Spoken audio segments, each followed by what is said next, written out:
하나님, 이 시간 하나님의 말씀이 선포되어지기를 원합니다. 하나님, 사람의 말은 감춰주시고 오직 하나님의 말씀이 선포되어질 때 그 하나님의 말씀을 우리가 듣고 또 우리 마음밭에 새겨서 그 말씀대로 살아가는 능력들을 우리에게 허락하여 주시옵소서. 그래서 우리가 죽은 믿음이 아닌 산 믿음을 가진 성도들 되기를 간절히 원합니다. 하나님께서 은혜 주시기를 간절히 원하오며 이 모든 말씀 예수님의 이름으로 기도드리옵나이다.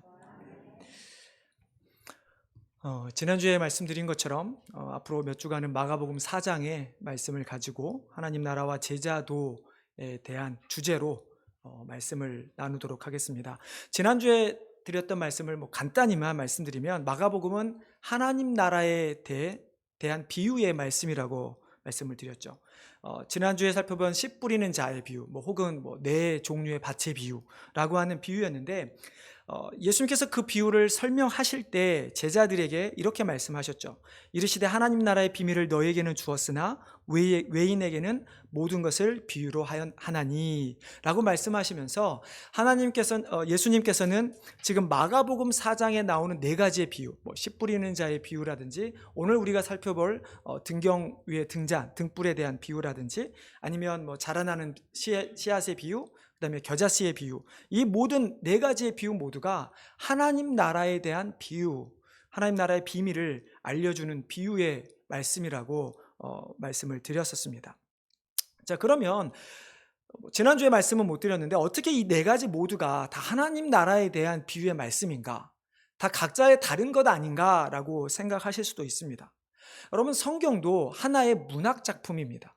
물론 하나님의 영감으로 성경의 저자들이 기록한 거지만 성경의 저자들 역시 그 당시에 사용되었던 어떤 문학적 요소들을 가지고 성경을 기록하였죠.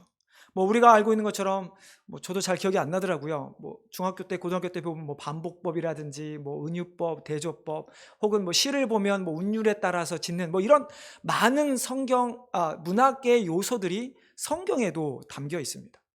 오늘 우리가 본 마가복음 이 4장에도 이런 문학적 요소가 담겨 있죠. 우리가 그것을 통해서 이 네 가지, 앞으로 살펴볼 네 가지 비유 모두가 다 하나님 나라의 비유라는 것을 알 수 있는데요. 예수님께서 이 비유를 가르치시는데 그때마다 등장하는 단어가 있습니다. 여러분, 2절을 먼저, 혹시 성경을 지금 가지고 계신 분들이 계시면 2절을 먼저 보시면, 이에 예수께서 여러 가지를 비유로 가르치시니 그 가르치시는 중에 그들에게 이르시되, 이 그들에게 이르시되 헬라어로는 에게넨, 즉 예수님께서 말씀하신 he is saying 이라는 단어인데요. 이 단어가 실은 2절뿐만 아니라 오늘 우리가 읽은 21절 첫 번째 또 그들에게 이르시되라고 하는 것에 반복되어 있고요. 우리가 다음 주 살펴볼 26절에도, 그리고 그 다음 주 살펴볼 30절에도 반복해서 나와 있습니다. 그래서 이런 문학적인 요소, 이런 반복법을 통해서 예수님께서 말씀하시고 있는 이 비유들이 모두 다 감추어진 하나님 나라의 비밀, 하나님 나라에 대한 것임을 우리에게 알려주고 있는 것이죠. 그래서 우리가 마가복음 4장에 나오는 이 네 가지의 비유는 모두 다 하나님 나라에 대한 비유의 말씀으로 우리는 받아야 하는 것입니다. 자, 이러한 맥락 가운데서 우리가 지난주에는 씨 뿌리는 자의 비유를 통해 하나님 나라와 제자도 첫 번째였던 누가 제자인가에 대해서 말씀을 나눴고, 우리가 그 씨, 즉 말씀이 뿌려졌을 때, 말씀을 들었을 때 열매를 맺는, 말씀을 받아들이는 자들이 제자라, 하나님의 백성이라고 말씀을 드렸죠. 자, 오늘은 우리가 마가복음 4장 21절부터 25절의 말씀을 가지고 하나님 나라와 제자도 2편, 즉 제자의 사명에 대해서 말씀을 나누고자 합니다. 오늘 설교의 그 결론부터 말씀을 드리자면, 제자의 사명이라고 하는 것은 하나님의 나라를 세상에 알리는 것입니다. 자, 오늘 본문으로 들어가 보겠습니다. 오늘 본문에 보면 21절 22절에 보면, 사람의 등불을 가져오는 것은 말 아래에나 평상 아래에 두려함이냐, 등경 위에 두려함이 아니냐, 드러내지 않고는 숨긴 것이 없고 나타내려 하지 않고는 감추인 것이 없느니라 라고 예수님이 말씀하셨습니다. 자, 우리가 이 비유를 아까 말씀했지만 우리는 등경 위에 등불 비유라고 이야기를 하죠. 여러분, 등불을 켜는 이유가 무엇입니까? 여러분, 왜 등을 켜십니까? 당연히 어두운 밤에 보이지 않는 것에서 무언가를 보기 위해서, 어둠을 밝히기 위해서 등불을 핍니다. 뭐 지금이야 솔직히 전기가 있어서 우리가 뭐 어두운 곳에서 무엇인가를 밝히는 것이 뭐 크게 어렵지도 않고 그것이 얼마나 소중한 것인가 잘 모르며 살아가죠. 그런데 뭐 거기다가 뭐 캠핑을 가도 손전등도 있죠. 또 요즘에는 그 휴대폰이 워낙 잘 나와서 휴대폰에 손전등 기능이 있습니다. 예, 없으신 분들은 나중에 한번 찾아보십시오. 손전등에 보면 휴대폰 기능이 있어서 그냥 어느 순간에 어두면 뭐 안 보이네? 그러면 빼서 다 볼 수가 있습니다. 근데 옛날에 특별히 성경이 기록되었던 이 시절에는 쉽지가 않았죠. 그 당시에 등불이라고 해봐야 뭐 이렇게 조그만 그 등잔에 뭐 그 돼지 기름이나 뭐 소기름 아니면 뭐 파자마가 아니죠. 피마자 기름이나 올리브 기름 같은 것을 넣고 이렇게 불을 밝혀서 조그맣게 썼던 등불입니다. 이게 이제 한국 우리 옛날의 모습인데요.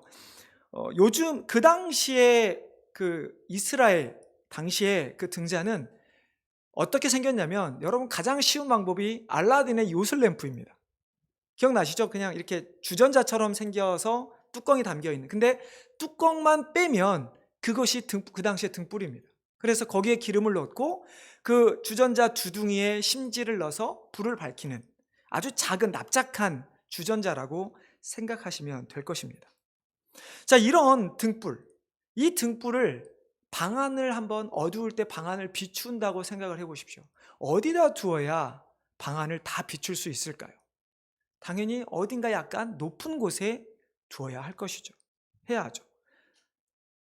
자, 그런데 오늘 본문에 보면 등불을 말이나 평상 아래에 두지 않고 등경에 두어야 한다고 말을 합니다.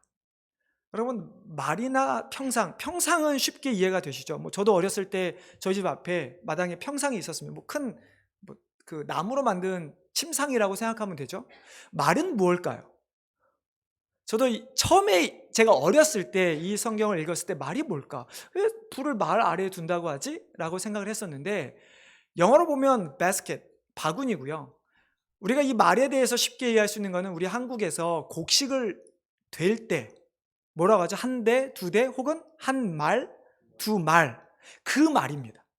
즉 곡식을 그 측량할 때 쓰는 그릇이 말이라고 하는 거죠. 그래서 예전에 한 말 그러면 그 한 그릇의 만큼의 곡식을 의미하죠. 자, 그렇다고 한다면 이 등을 말 아래 혹은 평상 아래 둔다고 하는 것은 그 곡물을 재는 그릇 밑에다가 등을 놓고 그 말로 덮는 것이죠. 혹은 평상 아래에 둔다는 것은 침대 밑에 등불을 넣는 것이죠. 여러분 그렇게 되면 어떻게 됩니까? 네, 꺼지거나 방을 완전히 밝힐 수가 없게 되죠. 등불로서 아무런 역할을 할 수 없게 되는 것입니다. 자, 그렇기 때문에 어두운 밤 방안을 환하게 비추기 위해서는 등불을 반드시 등경, 우리 옛날에 사극 같은 데 보면 이렇게 스탠드 있잖아요. 스탠드. 그거를 생각하시면 됩니다. 거기에 등을 올려놓아야 방안을 완전히 환하게 비출 수가 있게 되는 것이죠. 자, 그러면 오늘 본문에 등장하는 예수님 말씀하신 이 등불은 무엇을 의미하는 것일까요? 서론에 말씀드린 것처럼 이 등불은 하나님의 나라를 의미합니다. 상징하는 것이죠. 자, 등불이 등경 위에 놓아서 방안을 어두움을 비추듯이 우리는 하나님의 나라를 세상 가운데, 어두운 세상 가운데 비춰야 하는 역할을 해야 한다라는 것이죠. 자, 그러면 여러분 지난주의 말씀과 조금 혼동되지 않습니까? 지난주에는 하나님 나라가 다 감춰져 있다. 의인에게만 드러나 있고 많은 사람에게는 감춰져 있다라고 말씀을 하셨는데 오늘 말씀에서는 등불이 세상을 밝히듯 어둠을 밝히듯 하나님 나라가 밝혀져야 된다. 세상을 밝혀야 된다라고 하는 이 말이 약간 의아하게 이해되실지도 모르겠습니다. 자, 그런데 이 두 가지는 상충되는 것이 아니라 각각 다른 의미를 가지고 있음을 알아야 합니다. 지난주에 말씀드렸던 하나님의 나라의 비밀이 감춰져야 한다는 것은 하나님 나라를 알 수 있는 것, 그것은 C. 말씀을 받은 자들, 즉 하나님으로부터 선택받은 자들에게만 하나님 나라가 주어졌다라는 것을 의미하는 것이지, 하나님 나라가 아무도 모르게 감춰져 있다라는 말씀이 결코 아닌 것이죠. 지난주의 말씀을 통해서 씨를 받는, 말씀을 받은 자들, 그래서 그 말씀을 깨달아 열매를 맺는 자들, 하나님의 은혜로 구원받은 자들에게 하나님 나라가 알려져 있게 된다라는 것이고, 오늘 말씀에 등불을 등경 위에 두어 빛을 발하게 하듯이 하나님 나라를 세상에 알려야 한다라는 것은 하나님 나라가 실제로 존재한다라는 것이고, 그리고 그 하나님 나라가 이 어두운 세상을 밝혀 우리의 마지막 모든 세상의 사람들의 소망이 하나님 나라가 되어야 한다라는 것을 알려주고 있는 말씀인 것이죠. 자, 그러면 우리는 이 하나님 나라와 제자의 사명을 연결해서 이제 생각해 봐야 합니다. 자, 지난주에 하나님 말씀을 받아 30배, 60배, 100배의 결실을 맺은 자들이 하나님의 백성, 제자, 성도라고 말씀을 드렸습니다. 자, 이것은 또한 결국 제자라고 하는 것은 결실을 맺는 자들이고, 오늘 본문의 말씀에 비유의 말씀과 연결 지어 볼 때 제자들은 결국 등불이 되어 세상에 하나님 나라를 비추는 자들이 되어야 한다는 것입니다. 등불이 하나님 나라가 되기도 하고요, 또한 우리가 등불이 되어 세상의 하나님 나라를 밝히는 자들이 되어야 한다라는 말씀입니다. 자, 그러면 우리가 감당해야 된 이 사명, 이 사명에 대해서 두 가지를 살펴보고자 합니다. 첫째로, 제자는 하나님 나라가 우리 각자 제자들의 삶의 빛이 되도록 해야 합니다. 자, 무슨 말입니까? 하나님 나라가 우리의 삶의 목표요, 우리의 삶의 목적이 되어야 한다는 말씀입니다. 하나님의 우리의 삶의 목표가 된다는 것은 단순히 우리가 어떻게 살아가든지 상관없이 마지막에 이루어지는 어떤 고를 의미하지 않습니다. 하나님 우리의 삶의 목표요, 우리의 삶의 목적이 된다는 것은 결국 우리의 삶의 방향이 하나님 나라라고 하는, 하나님 나라를 향해서 끊임없이 가는 그 모습이 바로 우리의 삶의 빛이 되어야 한다는 의미인 것이죠. 여러분, 우리에게는 하나님의 나라가 감춰져 있었을 때가 있었습니다. 우리가 죄인이었을 때, 우리가 예수 그리스도를 알지 못했을 때 우리도 하나님 나라를 알지 못하는 자들이었습니다. 그렇기 때문에 미국에 와서 예수님을 믿으신 성도님들 중에는 미국에 올 때는 아메리칸 드림이라는 그 세상의 성공을 가지고 아마 미국에 오셨을 것입니다. 근데 이제 우리는 예수님을 믿게 되었습니다. 더 이상 우리의 삶의 주인이 나도 아니고, 우리의 삶의 목표가 세상이 아닌 우리의 삶의 주인은 예수님이고, 우리의 삶의 목표는 주님이 주신 사명, 하나님 나라가 되었다는 것입니다. 자, 그렇게 된다면 이제 우리의 삶은 더 이상 세상의 것과에 관련해서 흔들리지 않는 삶이 되어야 합니다. 세상에서 조금 실패하면 힘들어하고, 몸이 아파서 힘들어하고, 여러 가지 관계가 깨져서 힘들어하는 그러한 삶이 아니라, 이제 예수님을 믿어 하나님 나라가 우리의 삶의 목적이 되었다면 이미 우리에게 주어진 그 하나님의 나라 때문에 우리는 기쁨으로 살아가야 하는 것이죠. 아무리 삶이 어렵고 힘들어도, 마치 세상에 살아갈 때 낙이 없는 것처럼 느껴져도, 나이가 들어 몸이 연약해지고 병이 들어 몸이 연약해진다 할지라도, 우리는 모든 상황 속에서, 정말 그 찬양의 가사처럼 모든 상황 속에서 주님을 바라보며 주님 한 분만으로, 우리는 하나님 나라만으로 기뻐하는 삶을 살아야 하는 것이죠.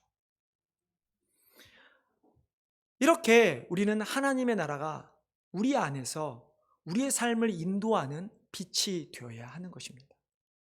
그냥 막연하게 우리가 하나님 나라를 누리는 그러한 삶이 아니라, 하나님 나라가 우리의 삶의 목적이 되어 우리를 지배하는, 우리를 다스리는 것이 되어야 한다는 것이죠. 두 번째로, 제자는 하나님 나라를 세상에 드러내는 자들이 되어야 합니다. 여러분, 앞서 말씀드린 것처럼 제자는 하나님의 나라라고 하는 등불을 소유한 자들입니다. 그러면 이제 등불이 세상을 밝히듯 그 등불을 소유하고 있는 우리 성도들, 제자들은 등불을 세상에 나타내는 자들이 되어야 한다는 것이죠. 하나님 나라가 우리가 이 땅에 살아가는 이유이고 근거가 되었다면, 이제 우리의 삶의 근간을 이루는 이 하나님의 나라를 알지 못하는 자들에게 역시 알려줘야 하는 것이죠. 하나님 나라라고 하는 등불을 세상에 비추는 자들이 되어야 한다라는 이 말씀에는 이 세상에는 소망이 없고 오직 하나님 나라에만 소망이 있기 때문임을 우리는 믿고 있기 때문이죠. 자, 그러면 하나님 나라를 세상에 비춰야 한다는 것에 대해서도 우리는 두 가지로 생각해 볼 수 있습니다. 하나는 하나님 나라에 대하여 세상에 선포하는 것, 즉 복음을 전하는 것이고, 두 번째는 하나님 나라를 우리의 삶을 통해 보여주는 것입니다. 자, 하나님 나라를 전하는 것과 하나님 나라를 보여주는 것의 차이는 무엇일까요? 우리는 이 차이점에 대해서 예수님께서 공생의 기간 동안 우리에게 보여주셨던 모습, 예수님의 사역을 통해서 알 수 있는데요. 여러분, 우리 성경을 한번 찾아보겠습니다. 우리가 마가복음 앞에 있는 마태복음 4장 말씀을 한번 가보겠습니다. 마태복음 4장, 제가 가진 신약 성경은 5페이지입니다. 마태복음 4장 23절, 24절 두 절 말씀만 우리 같이 읽어보도록 하겠습니다. 마태복음 23장 24절 말씀입니다. 자, 읽겠습니다. 자, 시작.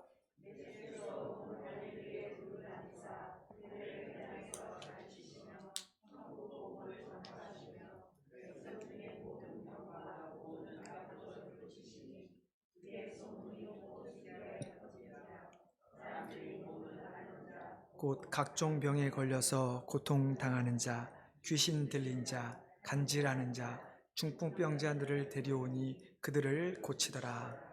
아멘.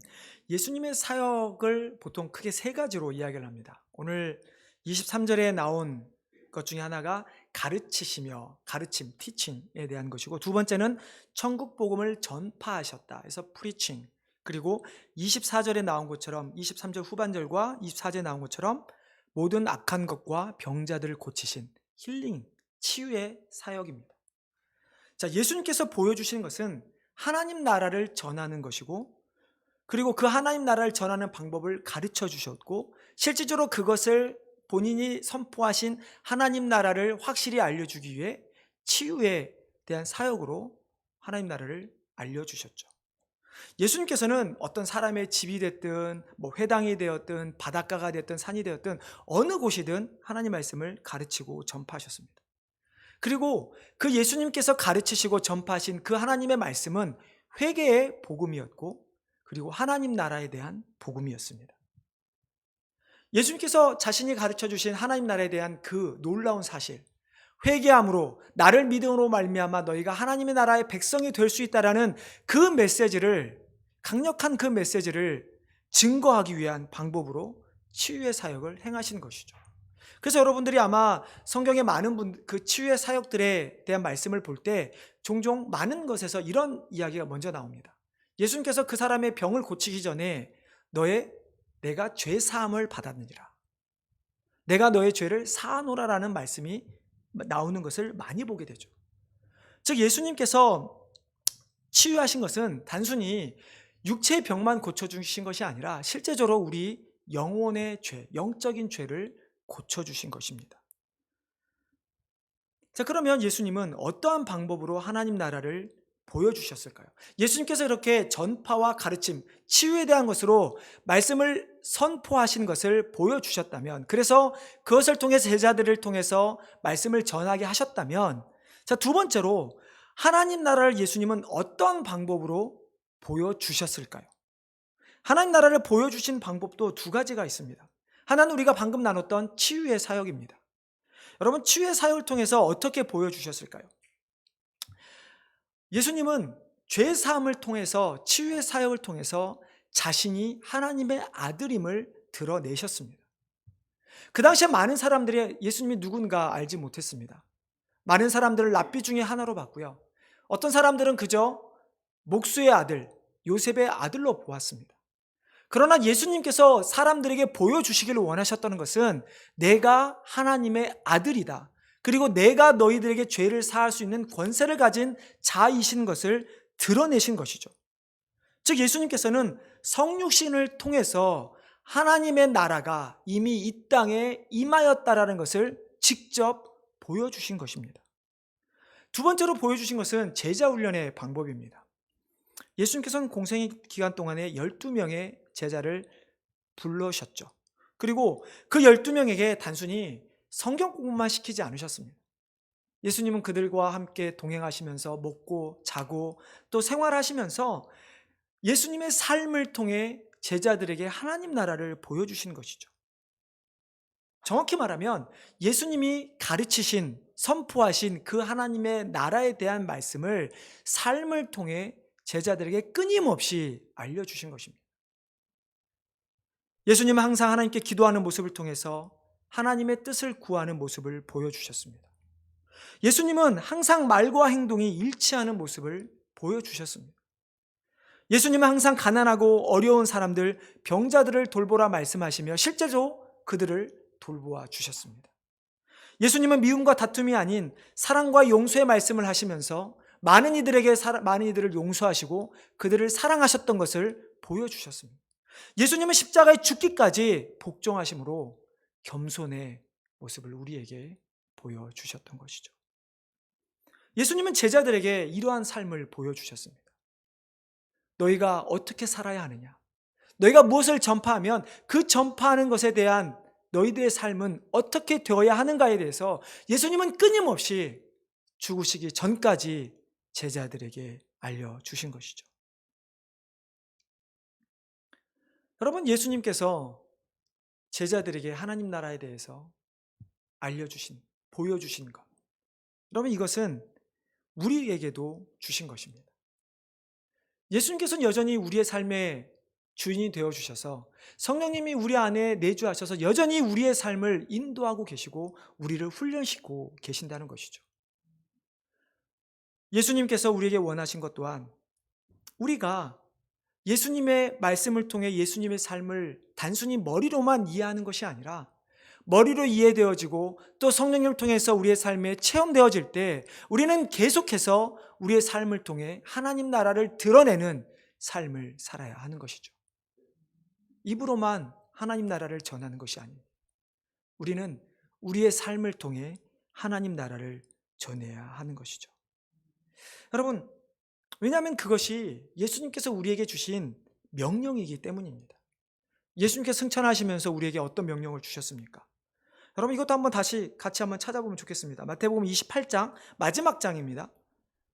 잘 아는 말씀이죠. 마태복음 28장 18절부터 20절 말씀 한번 우리 찾아서 읽어보겠습니다.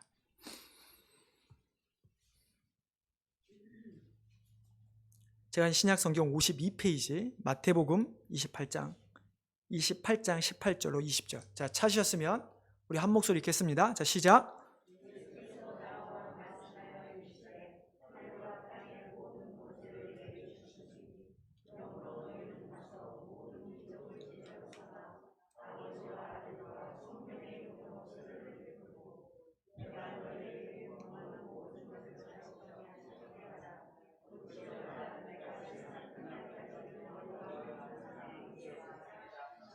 아멘. 그렇습니다.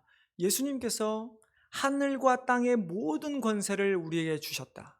즉 우리에게 하나님 나라의 백성에 대한 시민권, 하나님 나라에 대한 기쁨뿐만이 아니라 하나님 나라의 백성으로서 살아갈 수 있는 모든 능력과 권세를 우리에게 주셨다는 것이죠.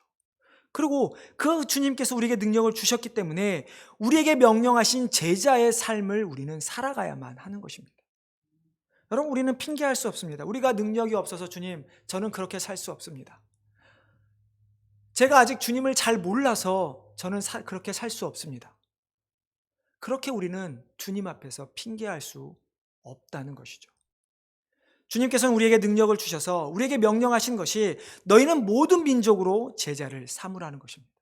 그리고 그들에게 세례를 베풀고 내가 너에게 분부한 것을 가르쳐 지키게 하라. 즉 그들도 예수 그리스도를 알게 하여서 그들도 하나님 나라를 소유한 백성이 되게 하고 그들 또한 제자의 삶을 살 수 있도록 우리에게 하라고 명령하신 것이죠.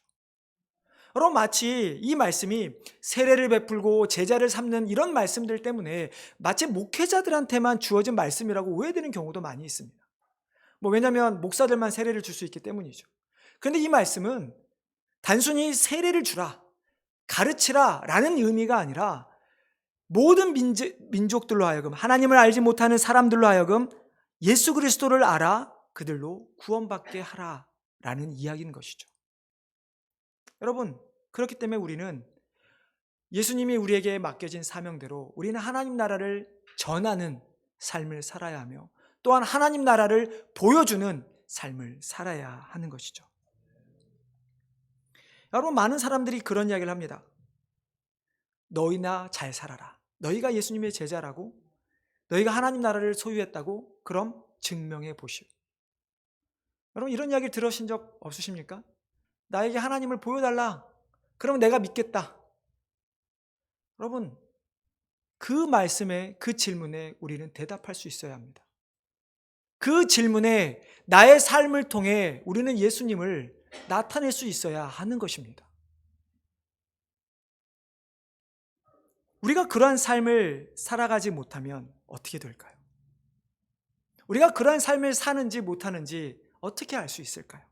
여러분, 오늘 24절, 25절의 말씀 한번 같이 보겠습니다. 마가복음 4장 24절, 25절 말씀. 우리 한번 읽어보겠습니다. 자, 시작. 또 이르시되 너희가 무엇을 듣는가 스스로 삼가라. 너희의 헤아리는 그 헤아림으로 너희가 헤아림을 받을 것이며 더 받으리니 있는 자는 받을 것이요 없는 자는 그 있는 것까지도 빼앗기리라. 당시에 종교 지도자들, 그 당시에 이스라엘 백성들에게 있어서 자신들의 삶의 판단 기준은 무엇이었을까요? 그것은 율법이었습니다.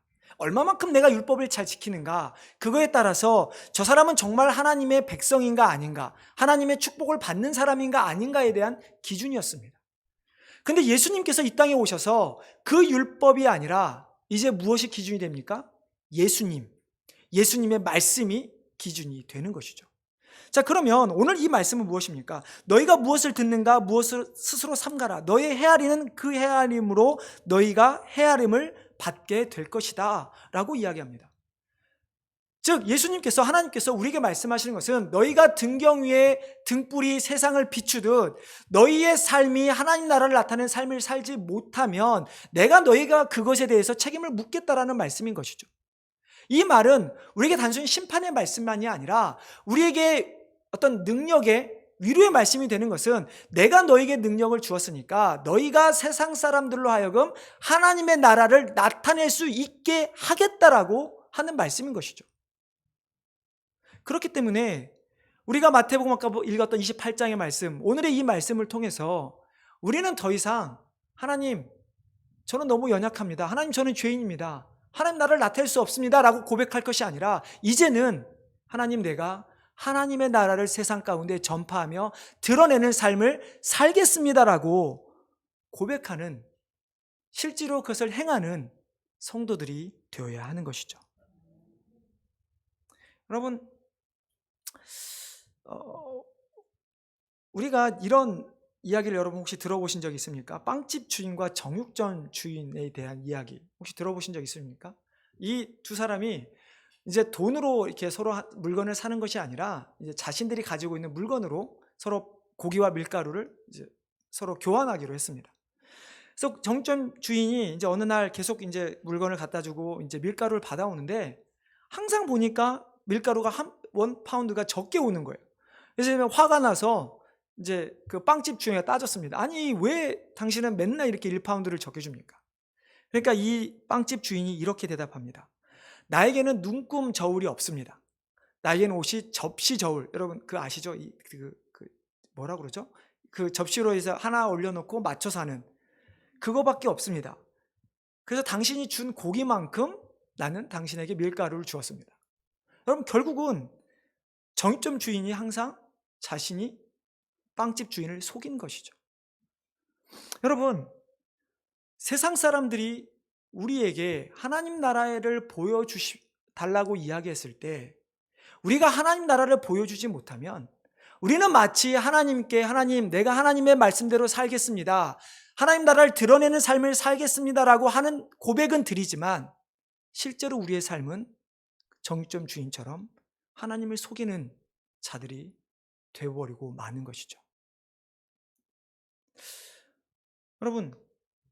여러분들은 복음을 믿어 예수를 믿어 구원을 받으셨습니까?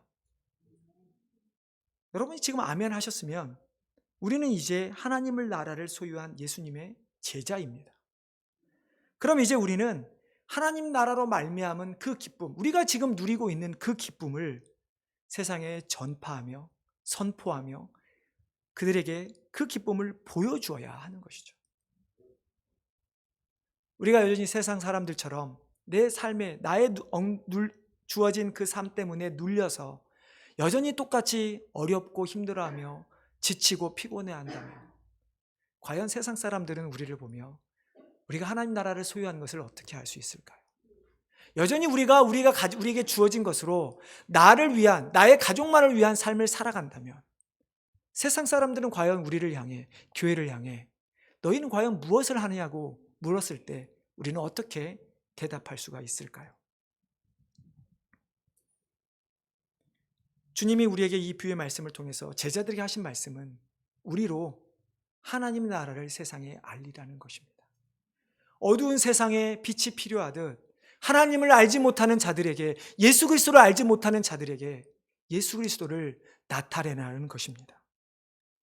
그래서 우리에게 능력을 주시고 모든 민족으로 제자를 삼으라고 명령하신 것이죠. 이제 우리가 이러한 성도들이 되기를 원합니다. 하나님 나라를 소유해서 그 하나님 나라 때문에 기쁨을 누릴 뿐만 아니라 그 기쁨을 세상에 널리 전하는, 나타내는 우리 모든 성도님들과 교회가 되시기를 주님의 이름으로 축원합니다. 기도하겠습니다.